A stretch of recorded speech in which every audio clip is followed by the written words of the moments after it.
Welcome to Interesting Ideas for Friday, the 2nd of September. For those of us in the United States, this is a holiday weekend. It is called Labor Day. We are to honor those people who actually make the world work because they work hard. They labor.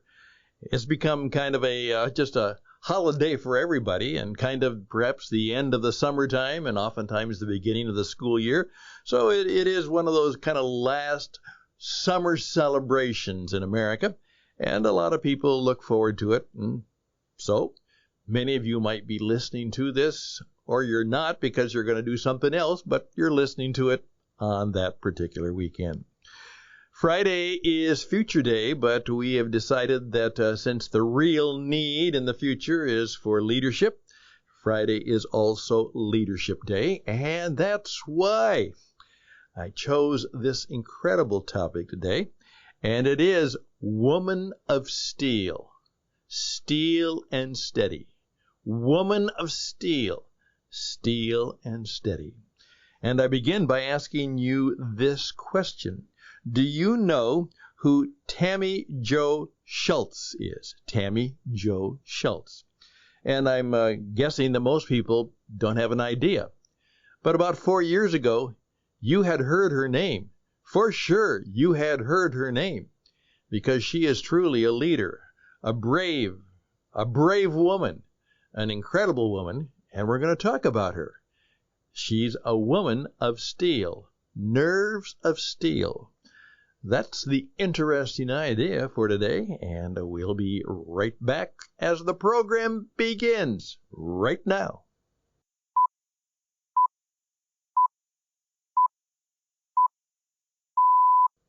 Obviously, many people are enjoying the weekend, or they're beginning to, so this is a short presentation, but I hopefully will make it worthwhile for you.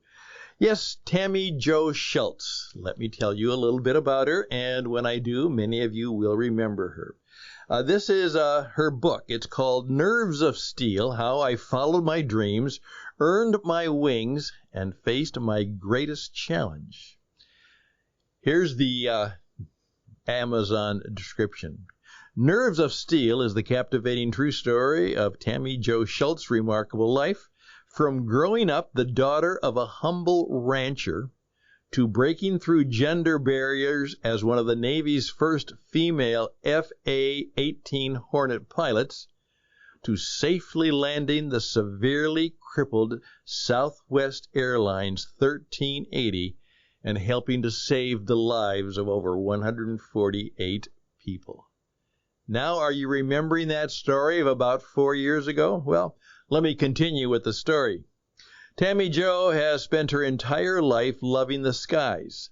Though the odds were against her, she became one of the few female fighter pilots in the Navy. In 1994, after serving her country honorably for 8 years, Tammie Jo left the Navy and joined Southwest Airlines in the early 1990s. On April 17, 2018, Tammie Jo was called to service once again.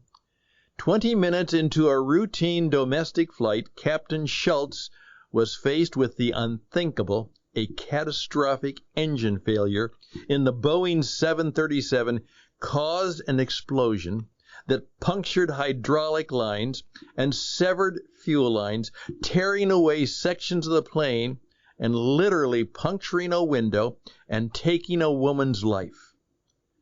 Captain Schults and her first officer, Darren Ellison, struggled to stabilize the aircraft. Drawing deeply from her will of experience and her well of experience, Tammie Jo was able to wrestle the severely damaged 737 safely to the ground. She was not originally scheduled for that flight. So there is no doubt God had prepared her and placed her right where she needed to be that day. Now, do you remember Tammie Jo Schults? Well, many of us remember that tragic story. I mean, it's a heroic and wonderful story, but of course one of the very sad things about it is there was also a profile of a woman literally just sitting, enjoying the flight, and she was right in the wrong place when one of those terrible pieces of shrapnel from the exploding plane blew a hole in the plane right where she was sitting, and she was blown out and killed. However, because of Tammie Jo, over 150 people who probably should have died and could have died and probably would have died, her ability to bring that plane back saved many lives. The thing that caught me is I had listened to a program from a man who talked about steadiness, the virtue of steadiness. In this day and age, that almost spiritual quality of no matter what, you remain calm, steady as she goes. Now, the thing that was most amazing was, perhaps you remember, that this whole episode and the conversation with the flight guys who taking care of all that, the conversation, she was calm. People said it was incredible. This is a panic place, and she remained very steady, very calm. And many people said, who knew her, yep, that's Tammy, all right. Steady, steady, steady, strong, strong, strong. And she brings the plane in, and lives are saved. So, steadiness, woman of steel. Obviously, a real leader. And I oftentimes want to say right now that particularly on this Labor Day, and because we talk about leaders right now, it is obvious in our nation today that we have an incredible lack of leadership in so many institutions. And as I was talking about this with one of my friends about Tammie Jo, one of the comments was, maybe she could run for office. Maybe she could run for president. Yeah. A life of accomplishment, hard life, raised on a ranch, tough living, hard living, broke barriers, worked hard. Obviously, she had to be really good. And then a pilot of a major airline. And I loved the expression that you caught. Supposedly, she was not supposed to be on that flight, but as the description said, it turned out to be what? She was the right person in the right place at the right time.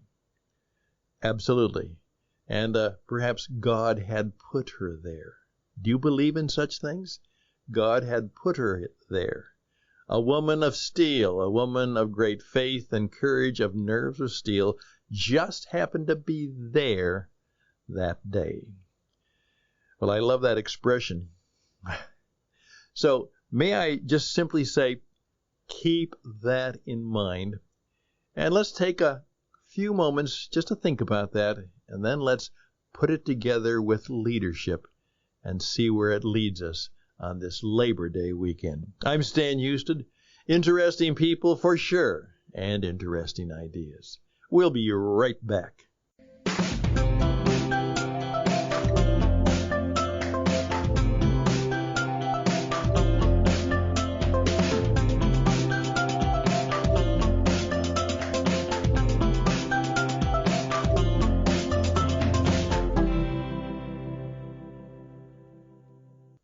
We need more leaders. We need good leaders. And you know what? We need good laborers. That's right. People who actually work hard for a living. The other day, I came out of the office and there were 3 men working extremely hard. There was a part of the curbing of the sidewalk next to our little office, and they were tearing up the ragged part of it. They were using this incredible tool, chopping it up, working hard, keeping the tool cool, all over dust, dirt, mess, water, and they tore out that old piece of concrete, and then they called in the cement truck, put down the forms, the cement came down, and they formed it nicely and worked hard and got it right. And then the next few hours when I came back, there's that beautiful piece of sidewalk all fixed, looking nicely, and of course, they did it. Laborers did that. Men who work hard to fix things. And here's the key. What you need is good leaders, but you also need good laborers. And there's nothing that makes the leader more important necessarily than the laborer, because good leaders without good laborers are in trouble. And good laborers need good leaders to help them better organize their work and make sure they have the right resources for their work. Good leaders and good laborers give us both in a degree unbeknownst to any time before, because we certainly need them now. And I want to make sure that all of us, those are people like me who primarily, as we say, we work with ideas and we work with those things. I always want to remember and admire and thank those men and women who have the ability to fix things, repair things, and make things, who labor at it, and they are far better than me at it, and I'm grateful for them. And whenever I can, I thank them for doing good work. Doing good work. That's a good thing to remember. Labor Day should be a time where we reunite our ways of thinking to say, going forward, in the new laboring year, back to school, back to work, summer is done, time to go. It's time to do good work and to do good leadership. And that's a little prayer I'd like to put in front of us. If you are a leader, and remember this program is only for leaders, but some of you snuck in, that's fine. Okay, here we go. Lord, God. Well, if you can't even address it that way, say the prayer. It'll work. It'll still be good. Help me to be in the right place at the right time, doing the right thing. Help me to be in the right place at the right time, doing the right thing. Make that perhaps a thought for today and maybe every day. Perhaps I can help you. I would admire your work for sure, and I would be glad to see if I could help you do it better. So why don't you reach out to me at stanhouston@gmail.com, stanhouston@gmail.com, and see if perhaps we can make things work better. If you'd like to learn how to reach an audience, there's something I do well. I can help you use the modern media to reach your audience and to engage and connect with them. Hopefully fruitful and profitable work. Reach out to me, as I said, at stanhouston@gmail.com, stanhouston@gmail.com. See What It Takes Radio at witradio.net, witradio.net. That's it for today. I hope that you will have a day of hope, and perhaps make a resolution at this time that in the work you do and the life you live, you're going to try and bring more hope into the world. We need that. We need it a lot. Best and blessings, and bye for now.